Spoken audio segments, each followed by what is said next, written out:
right? So here's what we did. We asked you last week, we said, what's the most confusing part of male-female relationships? And we looked at every one of your responses, all right?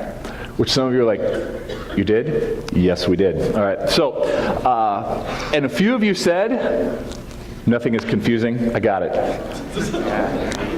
Which all I can say is, here's the mic, and yeah, right, okay? But here's what you said. We narrowed it down to a handful of things. A lot of you ask us, how do you know you're even ready? How do you know? And that's a great question. Communication, boundaries, and feelings. Kind of three big ones. Those are confusing. Like what do I do with those? And if any of you have ever dated somebody and then broken up, you know you know how confusing that is, how difficult that is. Or when you like somebody and then you realize, I don't know how to talk around you, right? And I get all weird and like, oh, okay, right? It's awkward. And then there's the beloved third party involvement, meaning like, oh, it'd be so cute if you guys dated. Really? Don't do that. All right? Or kind of, or turning it into a big story, or trying to set people up. Just let it happen. Don't do that. Being honest with each other, having trust in a relationship. Commitment to each other. I mean, what does that even look like? What's appropriate? How do I know? And then there was this one. Why can't we just be friends? Because the problem is, it seems like we're either totally awkward around each other, or we have to like each other, and that's awkward in its own right, and there's nothing in the middle. The problem is, where do 99.5% of us live in the teenage years? In the middle. So this series, which is part 1 of 4 today. This series is not about, in 4 weeks you'll all be dateable and ready to go. It's not the idea. Okay. It's the idea of how do we even relate to each other? Because if you can't relate to each other on a just a male to female basis, and on a friend basis, how do you think you're going to relate to each other on a romantic basis? That complicates things in many ways, not makes things easier. So while there will be elements in this series of dating and sexuality and romance and so on, that's really not the purpose of it. All right? And we'll get to the goals a little bit more towards the end, but I just want to set the stage there. So I want to take a look and introduce this idea. This will not be new for all of you, but this idea of worship in relationships. Worship in anything starts with this. This becomes the baseline motive and goal that we have. Relationships were not our idea. Masculinity and femininity was not our idea. So there's a rhyme and reason. There's a purpose for it. So we start with this idea of honoring God in all things. Then it takes us to this, and this is where things break down quickly. What we have is a culture where men and women tend to bring out the worst in each other, not the best. And that starts with this idea of rather than being a caretaker, rather than being a protector, we become somebody who uses them and consumes them. And here's what I mean by protector or caretaker. I don't mean this like in a safety kind of way, that there's an element of that in terms of physical safety, because that tends to be where we go. But what I mean is, you are protecting their honor, you're protecting their dignity. You are not, if you're getting together with friends, you're not choosing environments that are going to tempt you to sacrifice your integrity. You're going to look out for them because your goal is to leave them better than you found them. What happens most of the time is we don't think that way, and so we use people as stepping stones for our own status or our own sense of self. And if you don't do that, then you're not going to evoke the best. You can't leave people better than you found them because you just used them for what you could get out of them. And then we wonder why we can't get along. And so what happens is this becomes the lens through which we see ourselves and our role in relationships. And it becomes this cycle. So if we honor God and we think, okay, this person is something that I need to take good care of. So therefore, the words that I say, the environments that I choose, and the way that I treat them needs to be something that leaves them better for the experience, not worse. And when I do that, and then God is honored, and it becomes a cycle. And that has to be the way we think about relationships. All relationships. Right? All relationships. So I think as a husband, I've been married 17 and a half years. I have to look at my wife, as I say, okay, my wife doesn't belong to me. I have been given a relationship with her, and the Bible's really clear in Ephesians 5. Right? To build her up, to esteem her, to love her, to cherish her, and to do all I can to honor her. And so everything that I do has to be seen through that lens. And it has to be done consistently. Right? Because what happens, okay, gentlemen, you're probably going to ask, you're dating a girl for a while and you realize, okay, she's the one. Okay, so you save up money, you buy her some jewelry, and you'll think, wow, that's really expensive. And it is, and just do it, all right? So you get your jewelry, and you're probably going to ask her dad, right, if you could marry her. And when you rehearse it, it takes 4 seconds, and you're like, I think we're good. In actual practice, you're going to pit out your shirt in about 11 seconds, all right, and you're going to stammer over your words for 10 minutes. So, I mean, I didn't, but I had a friend in high school, you would know him. But so anyway, but what you're really asking her father is, can I become the number one man in your daughter's life, replacing you? Right? And what is he going to be thinking? Honor her. Give your best for her. I have tried to raise her as best I can. Keep that going. That's the idea of worship as we go here. Now, when it comes to male-female relationships, and just relationships in general, this is what we're created for, complementary relationships. The opposite of this is competitive relationships. All right? So the idea is this, that 2 parts equal a greater whole. Ladies, you have been put on this earth in part to help guys be better men.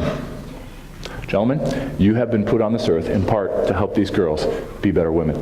You have a role in that. You have a role in each other's lives. And it's a big role, and it will never stop. Okay? It will never change. So we're put together to work together, to bring out the best in each other. How do we do that? We honor each other, we're selfless, and we serve.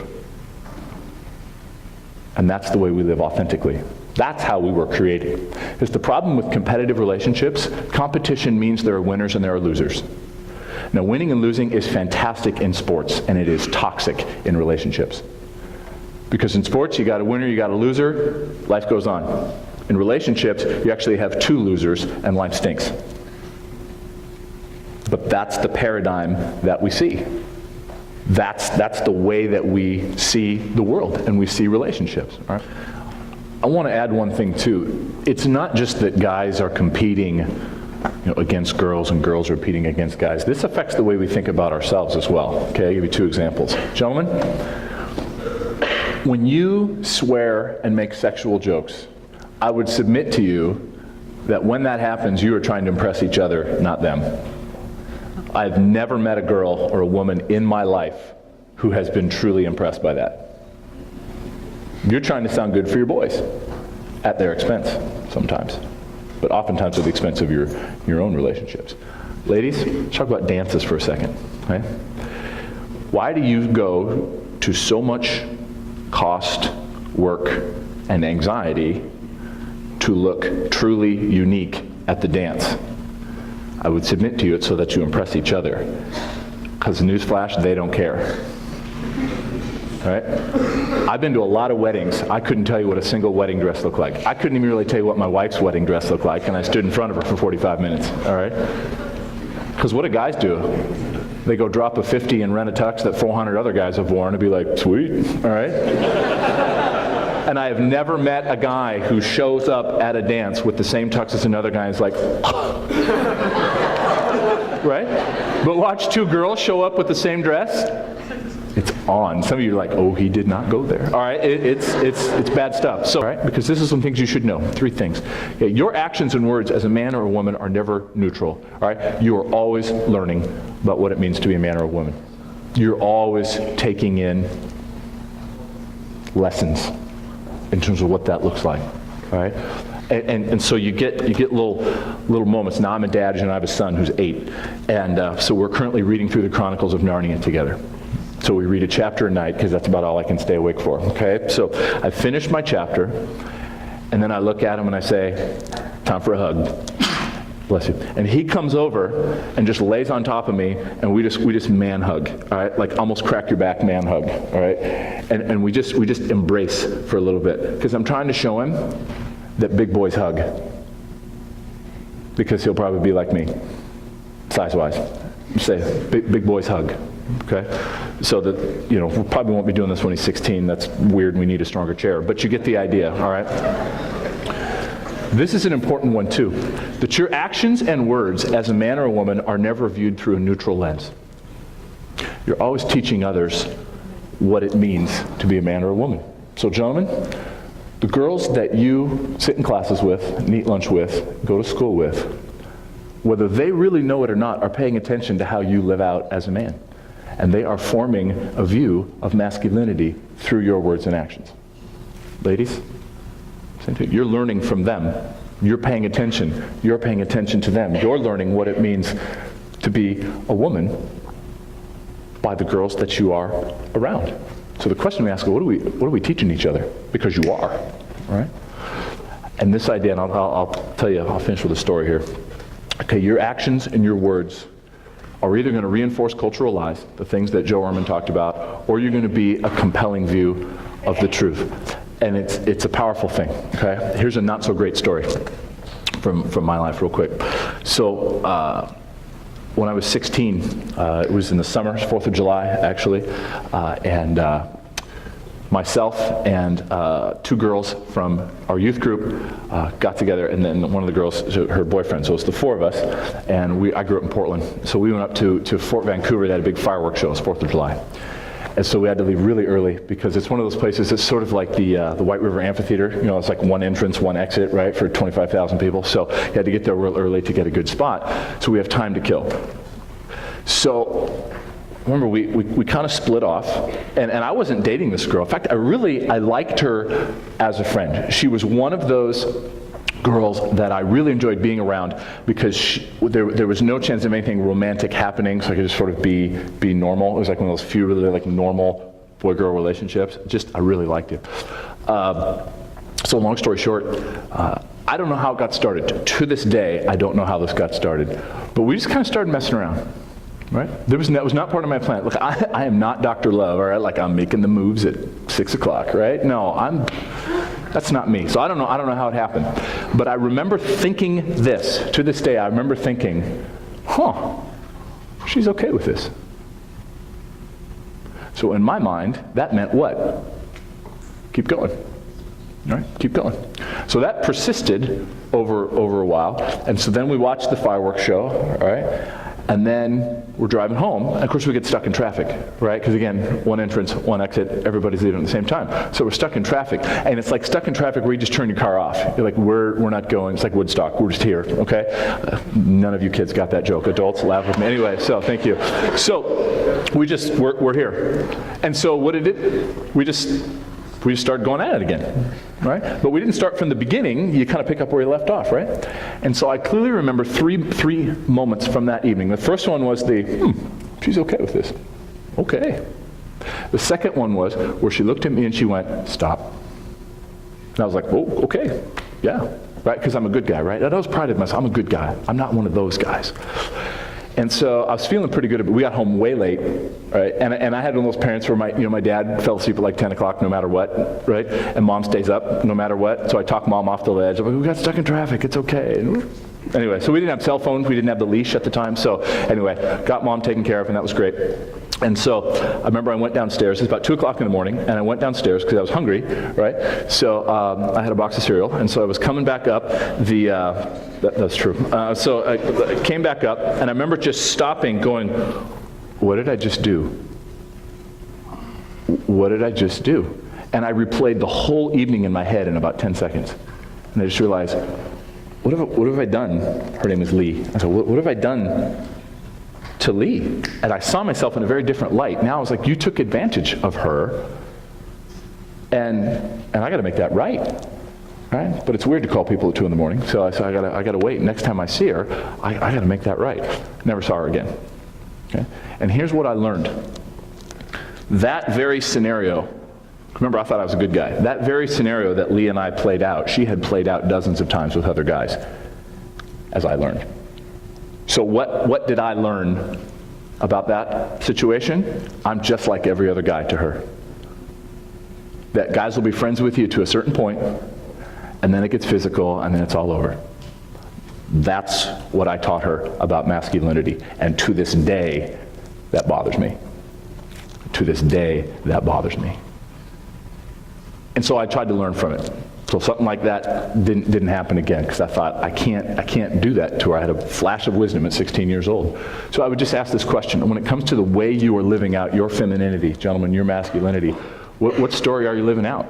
Because people are paying attention to it. People are paying attention to it, okay? So here's the goal of this series. There are really two. One is just to provide a clearer understanding of godly masculinity and femininity. What does that look like? How do we relate to each other? I don't mean it in a romantic way. It's just a sense of, gentlemen, how do you view women in the right way so that you treat them in the way that we're supposed to? That God created us to. Ladies, how do you understand what it means to be a woman and treat guys in that way like God created you to? How do we do that? Because if we romanticize everything, that's a false view. And it's so limited. Secondly, provide some practical examples. Like what do we do with this? And how do we pursue friendships with each other? The question is, can't we just be friends? Yeah, we can. But we have to look at each other in a way that brings out worship, not competition.